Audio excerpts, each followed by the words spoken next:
Welcome to the first edition of Breaking Glass, brought to you by Compass Datacenters and Infrastructure Masons. I'm Nancy Novak, your host, and today we're joined by Worldwide Head of Engineering, Construction, and Real Estate at Amazon Web Services, Sandra Benson. Sandra, thank you for joining us today. It's a pleasure. I appreciate being the initial guest, so thank you very much for the honor. This should be a very exciting series, and it's really wonderful to have you kick it off for us. So today, folks, we're going to be talking about the elusive work-life balance. And trust me, I've known Sandra for some time, and this should be a very intriguing and entertaining conversation. Being in the construction industry as a female, I think has a lot of challenges, and striking that elusive balance is one of those challenges. So Sandra and I have known each other for some time, and I'm just going to be asking her a series of questions, and we're just going to see where it takes us. Yeah. So I would have to say, just to start us out, frame this, Sandra, what is your idea of work-life balance? Well, I'm thinking about this. If you'd asked me that 20 years ago, I'd probably have a different answer than I do now. But so for me at this point in my career, I really think that I try to check in with myself on a Friday afternoon. Okay, how do I feel? Do I feel like I really gave myself any personal time, or was I just on calls all the time? And how do I feel? And then Sunday night has always been right before not before I go to bed, but in the evening, Sunday nights, I usually look ahead at my week. And say, okay, here's what I got Monday, Tuesday, that kind of thing. And I'm really trying hard. I'm not good at it, okay, but I'm getting better at really trying to look at and see, okay, am I working from 8 in the morning till, 2 a.m. because I'm talking to someone, in Australia? What can I do? And I'd like to say I work towards a 50-50, but that would not be honest. I'm probably more a 70-30 person as it relates to work. And the pandemic, ironically, while I thought that would actually make it better, is actually, I don't know about for you, but it's made it actually a lot worse. I find I work all the time. Not that I didn't work a lot, but I don't know. It's just it seems like every minute is booked. So, sure. Yeah, and I used to travel, all my roles over the last 20 some odd years have been global. So I don't think I really recognized how having just that time on a plane, or just being away, seeing something different. The pandemic's changed a lot of things, for me. I always thought it'd be nice to have a break from travel, but now I'm like, can I just please go somewhere, anywhere? So, right? Yeah. So, yeah, I don't know. That's how I do it now. If I was in my 20s, I don't think I had much of a work-life balance. I mean, I know you and I have had fairly similar career paths, and I don't think the word work-life balance even meant anything. I was just straight on. I worked full-time, went to school at night, and I mean, I don't think there was a balance. It was just work. We have very similar backgrounds. You're right about that. But I was really intrigued when I talked with you last week, Sandra. You mentioned something that I've been practicing this week that I would love for you to share with the audience, and that is how you start your days. Okay, sure. So I've been one of those people that I've always heard these great things about meditation. And I have so many friends that are like, oh, meditation has just changed my life. And for me, it never worked. I would sit in the room, close my eyes, and try to focus on my breathing and set the timer for 20 minutes. And I look at my watch and be like, it's a minute and a half, and I'm thinking, so it just never worked. And I still think it's great. It's a goal that I'm working towards. But as part of Amazon during this time, we were given the opportunity to have Headspace. And if it's not an advertisement for that particular application, there's lots of them. But there's another one that I use that has a morning meditation, and it's 5 minutes. The old me would just get up, and literally before I got out of bed, I would be looking at my phone. Okay, what, seriously. Now, the first thing I do is I just turn that on in the morning, and it's 5 minutes. So I figure anyone can do 5 minutes, right? And normally I hit the snooze button. So I figured, 5 minute snooze, 5 minute meditation, kind of the same thing. But it's really kind of a good way. It sort of sets you off in a nice, balanced way. It's a new day. Forget what happened, yesterday. So for me, that's kind of all I've been able to do as far as real meditation. I do think there's a lot of benefit to it.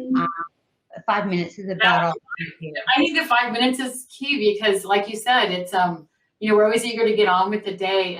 But I will tell you, Sandra, I was very happy you shared that with me because, I mean, the guided meditation in that short period of time, it does set you in that right tone. And on top of that, it gives you these affirmations to really try to remember during the day. So I appreciate that. Any kind of tip like that for me is really golden because I'm the same as you. I have a hard time shutting my brain down, and I think a lot of women do. I do too.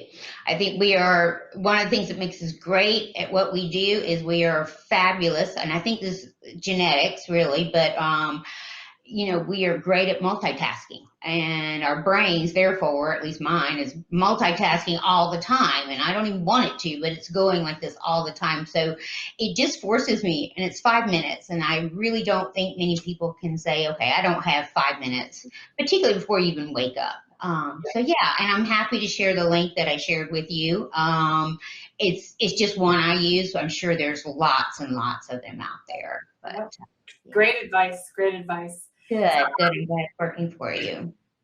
Since we're both in not just construction but the tech industry, I wanted to ask what you kind of thought about as far as specific challenges to get strike some balance in your work and your life that face women, but in the tech industry, specifically. Yeah, I think, for me, and this may sound like it's going to get back to answer your question, but I know technology has obviously changed so much, right? We're industry 1.0, 2.0, 3.0.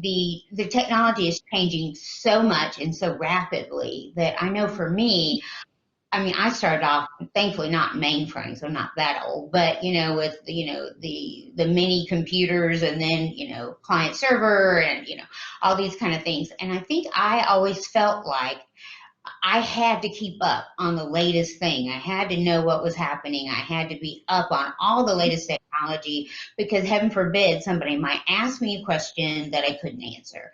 And that comes back to work-life balance because I found that I had my real job, so to speak, what I do during the day. But then in the evenings, I'm like trying to keep up on everything, all the latest trends, what's going on, all that stuff. So my work-life balance, my work was balanced really heavily, and I had a little bit of, life on the other side. Since then, and I hope a lot of people really think about this, and I think, once you get to be more senior, it's like you and I, it's like, I realize I don't have to know everything. I really don't. That's what I have a team for. And what I really try to think of at this point in my career is working with my customers on what kind of outcome do they want and help guide them in that way. It doesn't mean I need to be totally ignorant of the detailed technology, but I don't have to be the expert on everything. And it's okay to say, this is where we want to go. Let me bring in this person who is an AI ML specialist or something. But not that many years ago, I would have felt like if I didn't know it, I wouldn't feel comfortable talking to a client. And much better. And I will say that's given me a little bit more time to focus on the life side of the work-life balance. So it's just a suggestion. It works in my work. It's very, very valid. I was thinking about that as you were saying that in the construction industry, because, as you move through your career, what the young people are learning about in technology, whatever software they're using to lay out projects and things like that. Those are products that, the older folks aren't going to necessarily go learn, but they're still going to know how to apply them, right? So having that intimate knowledge on, how to use something is not necessarily the same as knowing how to apply it or when to bring in those folks that are experts on using the technology. Because you're right, it changes rapidly. It's very, very exponential. But I do know that you and I talked again about a bit of this, having more time for your life side. And I think as we get older in our careers, that we value that more than anything, and time becomes more important. And you have some very amazing ways to completely disconnect that I was very jealous of. And I want you to explain what that means. Okay, so first of all, what works for me may not work for other people, but as we just talked about, I can't just do a regular meditation. I have to do a guided one because I can't shut my mind off. So I really found that I needed to do something that I really have to focus on, or I'm going to hurt myself. A couple of those things that I do aerial silks with the Cirque du Soleil kind of thing, aerial yoga, and I love that. I've been teaching Pilates for over 20 years and absolutely love that. But this gives me a different thing. I'm up in the air, obviously anti-gravity, so you're laying back, the silks are supporting you, but you also know that if you don't focus completely on that, you're going to fall 20 feet and break your head. So somehow or another, that forces you to, at least forces me to focus on only that. And then, of course, I have the whole totally opposite world, which is I've always loved motorcycles and fast cars. So I have a Harley, and that's another area that's a 910-pound bike. So it's also one that I can't be thinking about, well, I wonder what the new technology is or what my clients go. I'm just thinking about not killing myself when I'm going around a corner or something like that. So those are things for those of us who are, I don't know if the right word's type A, but we are just like our mind is just going lots of times. So I find something that really forces me to concentrate. Yeah. So. I looked at that. When you said that to me, I was like, so that, because I used to try to explain this to my kids. It's like, so that is a way that forces you to be in the moment, right? So you're fully present in the moment, which means you're disconnected from the other things that are distracting.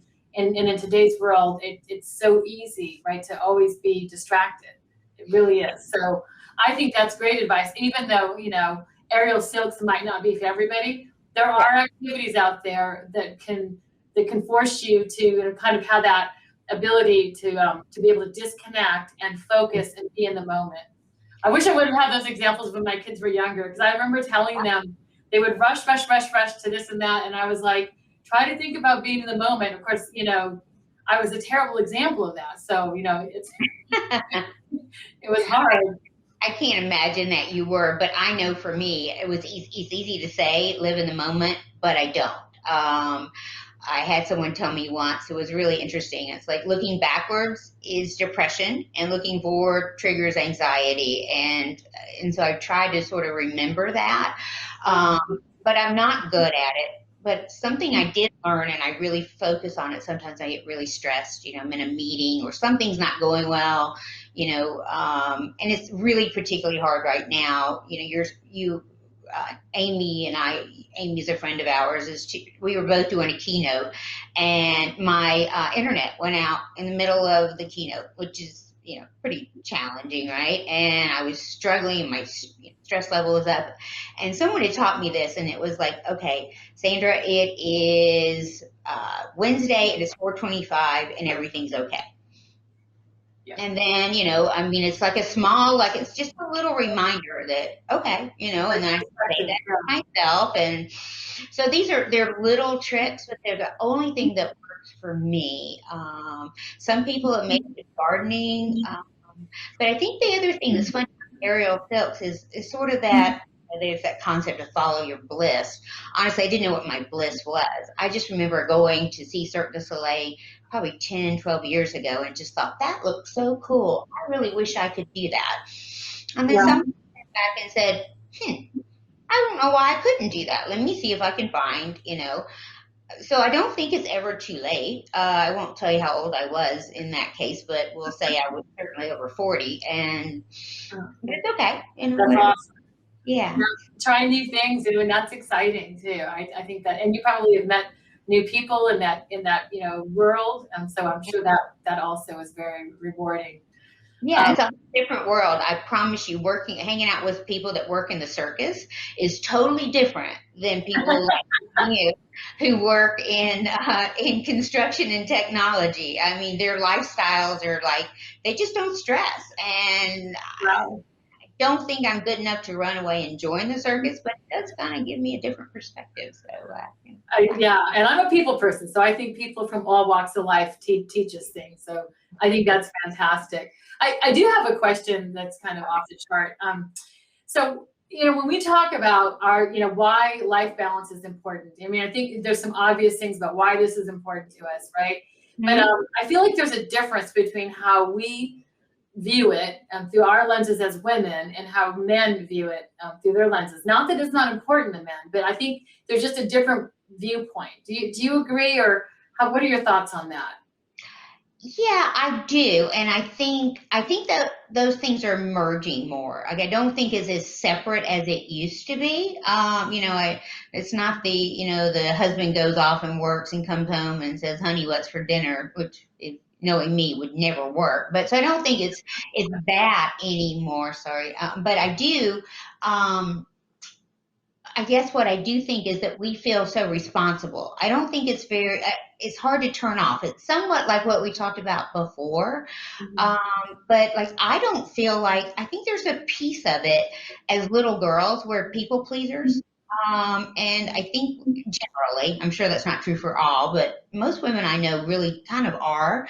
And because of that, we want to do everything we can to help other people. And, I had someone tell me a long time ago, and I really liked it. And it was like, there's nothing, Sandra, more important to you than your being happy. And I thought, that's a really selfish way to look at life. I mean, I should be giving this and volunteering there. And their point was really very valid. And it's sort of like the airplane air mask thing, but it's really true, which is, if you're not happy, you really can't give much to anyone else. Men just sort of, maybe they just know that. I don't know. I mean, maybe we should have a man on your ass that, but I think that it just seems like they're a lot easier. I mean, how many times have you come home and, your husband's been working and he's tired and he just zones out watching TV and he's asleep, like, in 10 minutes. And I'm sitting there going, okay, I got this to do and that to do. Maybe it's a sleep gene. I don't know. It is fascinating how quickly my husband can fall asleep. I'm always fascinated by that. But I do agree with your introduction statement that they are blending more. And I do think that because society is changing, that you're going to see more of that.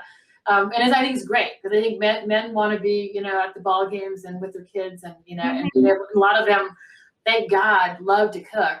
So there's no reason why we can't normalize that a little bit more. And then you're going to see, I think, behaviors that are more similar, which is great, which is really great. So,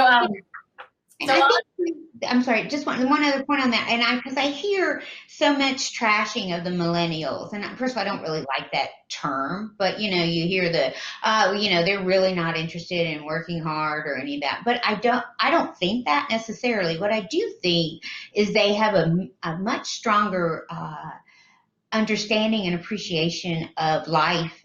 We work to live. We don't live to work. And so when I hear people trashing the millennials, I'm like, well, maybe they actually are onto something that might have been good for us to have thought about. No, I am with you 100%. They want to have meaning in their life, and they want to feel like they're contributing, and they want it to be more holistic. And so, and it's a lot of it, I'm very forgiving in every generation, because different circumstances kind of just breed different, ways to feel about stuff. So, but I think that's a very, very good comment that you made.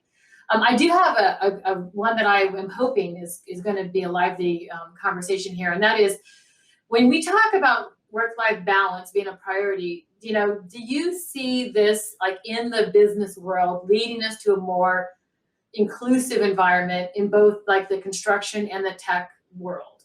Okay. Well, and I'll probably speak more to construction, because that's kind of I mean, I grew up in construction with technology, but I still think of myself more as construction. So I do think so. I think, just even the attitude we just spoke about,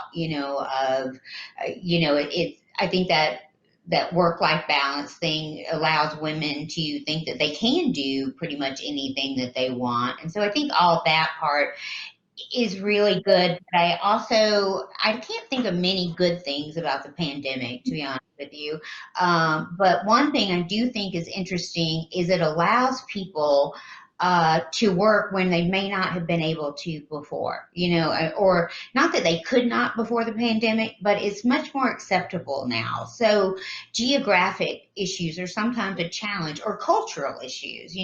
People are in different countries, and in different countries, the roles of men and women are not the same. We somewhat take that for granted a little bit here in the States, I Oh, think. yeah. They're very true. Yeah. So I think, this whole idea of being able to work remotely, and that probably is more on the technology side, but it doesn't have to be. I mean, virtual desktops in construction or design and that kind of thing. Yeah. So I think that is very helpful. And I don't know how to say this, but also, we're living longer and we're working longer, and hopefully most people are working longer because they enjoy what they're doing. And I think technology allows us to bring people in from different experiences, right? So we're seeing that, as you know, in construction. We're seeing, it used to be you would never rise up in construction unless you grew up in construction and technology, right?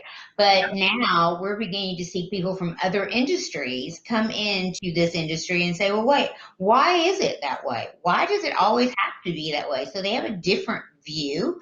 Yeah. And secondly, things like Alexa or Siri, I'm not being, any of those kinds of things, but think about if you were an executive in the hospitality travel area industry, you come in and you're like, well, you could come into an AWS or any kind of technology company and come in with some really great ideas that we wouldn't necessarily think about. Like, wouldn't it be nice if we could do this, or that? Or, Yeah, so sometimes it's even better, isn't it, to get someone who's not, I guess, conditioned in a certain way. Yeah, that's amazing. Yeah, yeah, I was actually thinking. I think you and I talked about this last week, but technology in construction, right? So when I was in school, I had I had a minor in construction technology, because what it meant was the science of building, not digital technology. I mean, gosh, when I started, there were no computers on the job sites. There was no such thing as an app. So technology itself, the word and the term has changed, and it means something so different now than it used to. I do hope that yeah, I do hope that technology allows us to become more inclusive. I mean, I really do, and I hope that some of the some of the large firms are seeing the value in having that inclusive workforce and trying to normalize more of the family leave and other things that might make it more possible for not just women but men to be able to take care of an elderly parent or a spouse or or their family, right?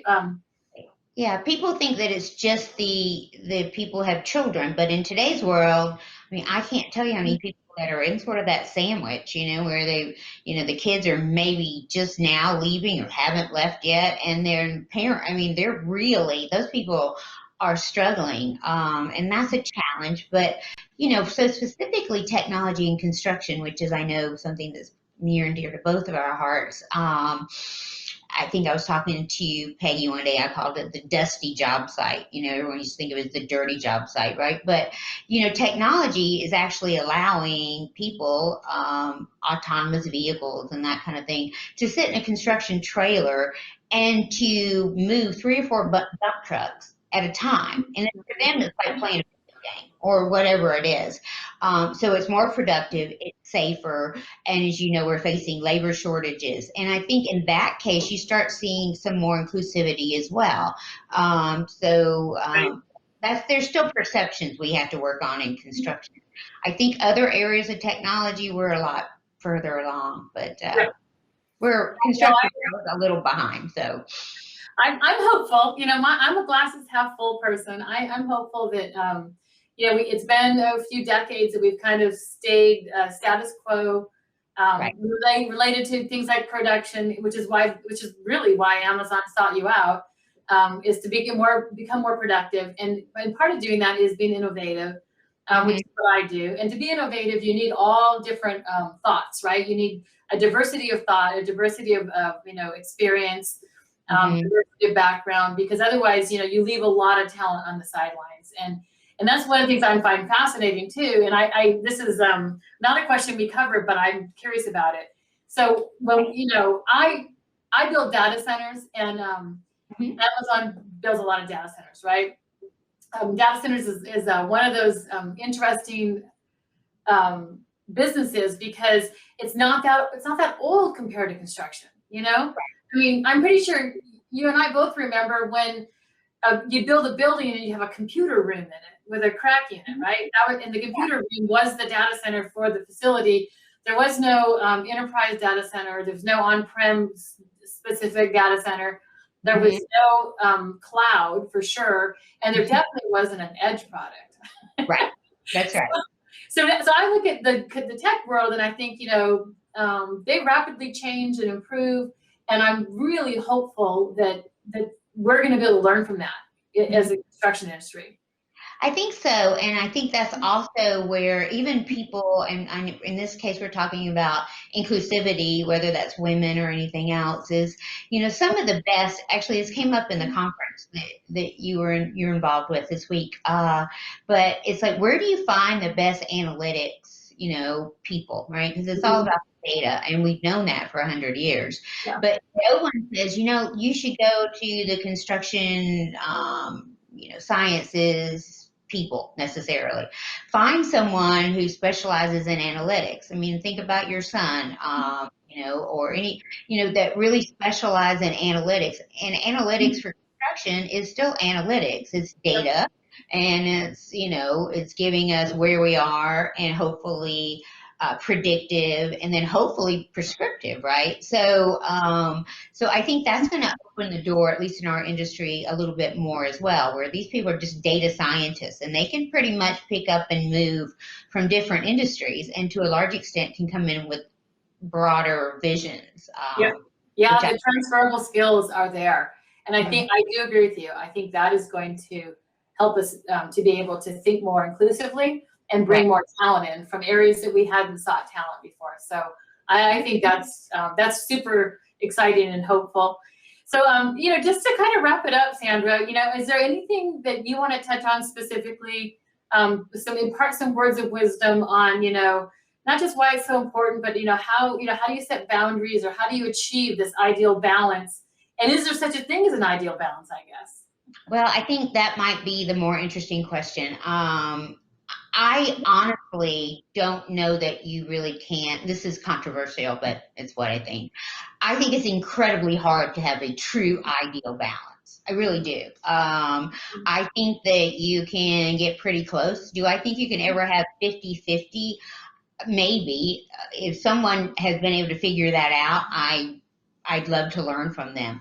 And what I mean by that is, I think at the end of a month or a quarter or something, you can say, well, was my life pretty balanced? But you really can't look at it every day and go, okay, now 4 hours a day is my life, and 4 hours a day is my work. So I try, and I know you're the same. I love my job. I think I have the best job in the world. So to a large extent, what I do is still part of my life because I enjoy it. And I think that's important to start with.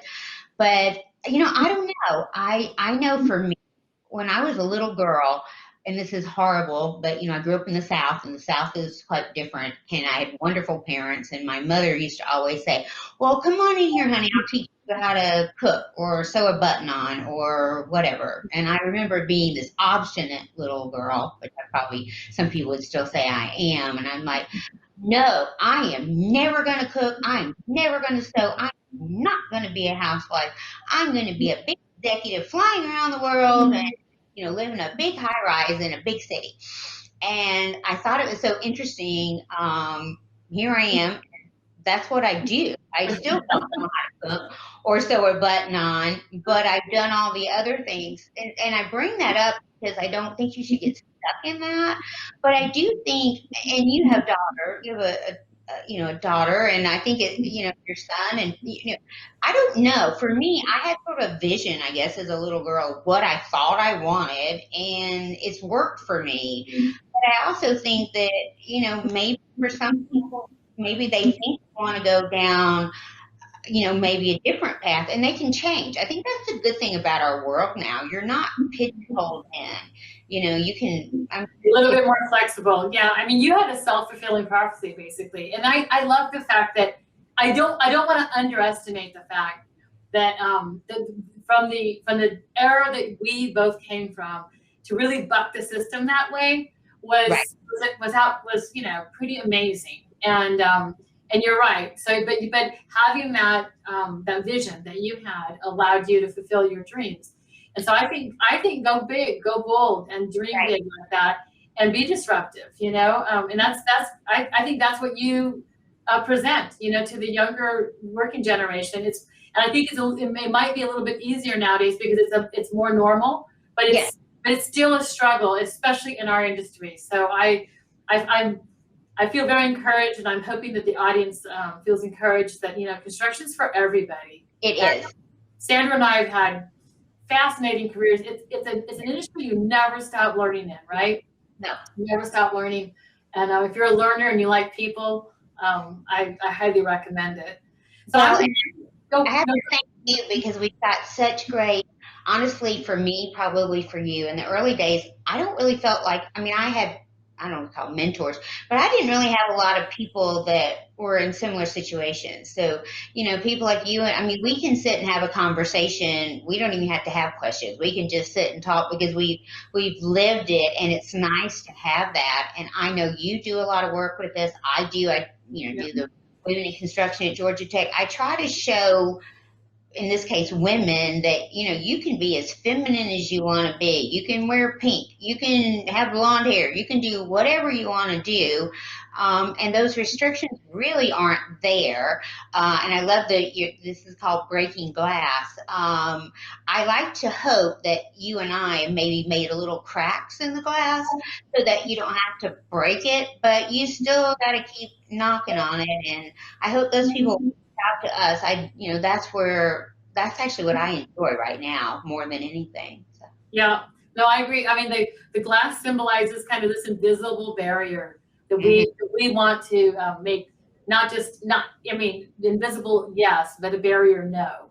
So, so that's the hope. And I really do appreciate all the work that you do, Sandra, because you're one of my dear friends, and I feel like I feel very good about our future in the business.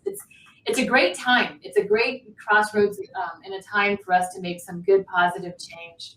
Yeah. So just in closing, I just want to thank everyone for tuning into this edition of Breaking Glass. Make sure to follow Compass Datacenters and Infrastructure Masons on social media, and please stay up to date for our next edition. Thank you so much, Sandra. Thank you, Nancy. I appreciate it. Good to talk to you. Great talking to you too.